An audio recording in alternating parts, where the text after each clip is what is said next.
Are you sure that time is still on your side? There are things we prefer not to think about. We put them off for later, hoping we'll still have time. But the body, it doesn't wait. The body is always sending signals. The only question is, are we listening? In this video, I'll share with you 5 alarming changes in the body and behavior that may signal your system is entering a phase of deep exhaustion, when its inner resources are nearing the limit. This isn't mysticism.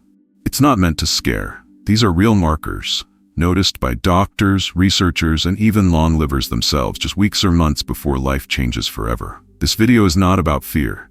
It's a reminder that we are still here, that as long as the heart is beating, we can act, we can notice, we can still make it in time. Stay until the end, because sometimes a single small sign is not a sentence, but a clue. And it might be that because of it, you or someone you love gets one more chance. And if this topic matters to you, subscribe. Because here, we don't talk about death. We talk about how not to rush to meet it. Sign number 1, persistent, deep fatigue that doesn't go away even after rest. We all get tired. Fatigue is part of life, but there's another kind, quiet, deeper, that's very different from the usual tiredness after a long day. It's the kind of fatigue you wake up with, and the one that puts you to sleep at night. It's when you try to do something and every movement feels like it's draining you from the inside out. It's when, after a full night's sleep, a weekend off, even a vacation, there's no sense of lightness. On the contrary, you feel as if something inside you is no longer recovering. This isn't just a lack of energy. It's a signal. Because when your liver, heart, adrenal glands, and immune system are operating at their limit, the body starts to conserve every gram of strength. It silently switches into preservation mode. That's when even the simplest things exhaust you, speaking, thinking, or even just sitting upright. You need to be especially cautious if this fatigue is accompanied by decreased appetite, disinterest in conversation, brain fog or mental cloudiness, a constant desire to be alone, or in silence. This isn't just, I need a break. This is a body that no longer has the energy to ask for help. People in this state often go to the doctor only at the last moment, when it becomes hard to breathe, when organs begin to fail, when the inner reservoir of life is completely drained. But persistent fatigue is often one of the first signs that the body can no longer heal or recharge on its own. And if you notice it in time, you can still change everything. Sign number 2, changes in breathing. When every inhale feels shorter, breathing is something we don't even notice until it changes. It's the very first movement of life. We are born with an inhale, and one day we will leave with an exhale. But in between, there are years. And in those years, breathing should have rhythm, strength, and depth. When the body is healthy, the breath is deep and calm. But when internal resources are depleted, the body begins to breathe differently. Shorter, shallower, as if there's not enough air, even in stillness. It's not always full-blown shortness of breath. Often it's a subtle quickening of breath at rest. A person is just sitting or lying down, but the breathing speeds up, the chest rises, the shoulders tense slightly. It's barely noticeable, but the body has already entered a state of internal alarm. Let me tell you a story about a man named Michael, 62 years old. He worked his whole life at a furniture factory in Pennsylvania and never complained about his health. But lately, his wife started noticing little things. Michael would sit as if trying to relieve pressure from his chest. He sighed often without any reason, and at night he breathed heavily, with long pauses. He said he was just tired, that it was just age. But 2 months later, Michael was hospitalized with heart failure. The doctor said his heart had been working at its limit for a long time. It was his breathing that spoke up first. This story isn't rare. Breathing often changes before test results do, because the body is wise. It slows down long before the mind is ready to take its foot off the gas. You should be especially alert if you often sigh deeply, even when you're not upset. You feel uncomfortable lying flat on your back and want to prop up your pillow higher. You wake up with a dry mouth or feeling short of breath. You feel the need to pause for breath while talking. These are the small signs that often come before the big ones. And if you listen to them, you might still have time to change course. Sign number 3, loss of interest in life, in people, and in yourself. This is one of the quietest signs. It doesn't hurt, it doesn't scream, it doesn't draw attention, and yet it's one of the most dangerous. When a person begins to withdraw from the world, losing the taste for things that once brought joy, it's not always about mood or depression. Sometimes it's the body quietly preparing to let go. It can look like not wanting to get out of bed, even though you physically can, ignoring calls, conversations, news, celebrations, indifference to favorite hobbies, to flowers on the windowsill, to a beloved movie, silence at the table, even with family nearby, slowly withdrawing from food, self-care, and communication. Let me tell you a story about a woman named Linda, 68, from Idaho.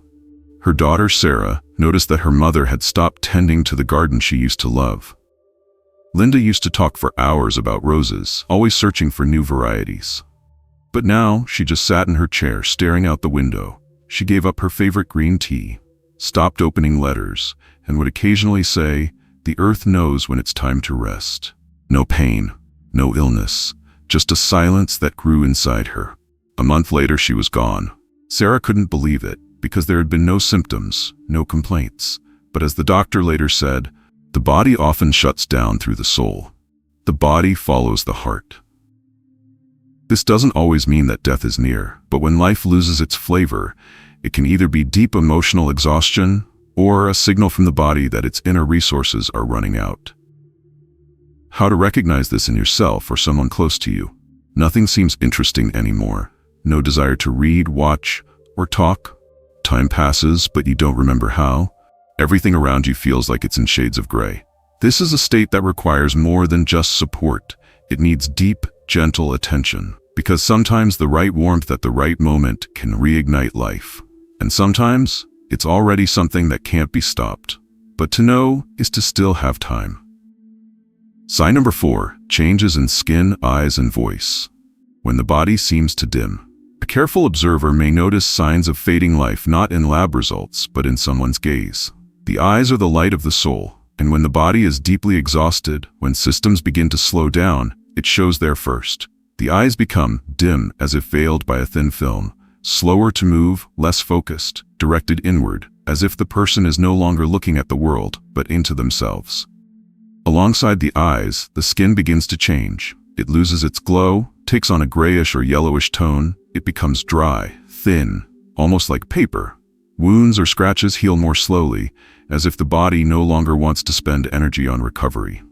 And then there is the voice, something often mentioned by nurses who work with palliative patients. When a person is nearing the end, the voice becomes quieter.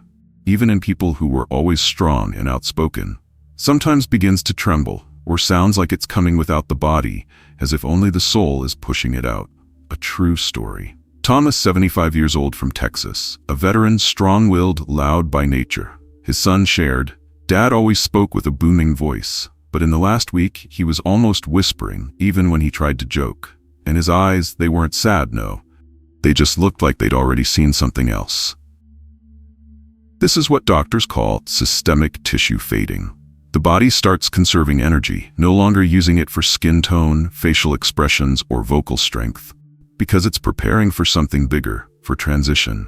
It doesn't always mean that death will come tomorrow, but it is one of the most accurate signs that the body is letting go of the fight. And in that moment, what's needed most isn't medical care, but something deeply human. Presence, warmth, silent support. Because when the light in someone's eyes begins to dim, it becomes so important that someone else's light is still there, shining beside them. Sign number 5, a deep inner sense. When the soul begins to say goodbye. There are people who just know. They don't see visions. They don't hear voices. They may not feel pain, but something quiet appears inside them, as if something has ended, even though it hasn't yet finished. This feeling shows up in many ways. A sudden urge to say goodbye without needing to explain. A deep calm after long emotional turmoil. A strong desire to tidy up, organize papers, belongings, old photographs, or simply a sense of something greater, invisible, standing silently nearby. It's not fear. It's not panic. It's clarity. As if the soul still in the body is already glancing backward, like a traveler preparing for a long journey. Let me tell you a story. Emily, 59, from North Carolina, had been living with cancer. One day she told her younger sister, "Today I took a breath and realized I'm not afraid anymore." That evening, she pulled out old letters and photo albums. She wrote a short note to each of her children. Not a farewell, just something warm. 3 days later, she passed away. Not from pain, not suddenly, but quietly, peacefully, as if on her own terms. This doesn't mean that every intuition is death, but the soul does know when the journey is coming to a close. And in those moments, the most important thing is to simply be there. Don't bring fear, don't rush, just be. Because the most sacred moment isn't the end itself, it's the moment of transition. And if we learn to recognize it, life will become deeper, and death not as frightening as before. In this video, we've gone through 5 signs. Each one is not a sentence, but an invitation to look more closely. At yourself, at those around you, at the silence that often speaks louder than words. Because death is not always a tragedy. Sometimes it's a completion. One that can be met with dignity if we know how to recognize when it's near. And if this video brought you even a bit of clarity, subscribe. Because here, we don't just talk about life, we learn how not to miss what matters most in it. And leave a comment. Which part resonated with you? Maybe you've already noticed something like this, in yourself or someone close. Share it. Your words might help someone else. Take care of yourself. And remember, as long as we are listening, we still have time.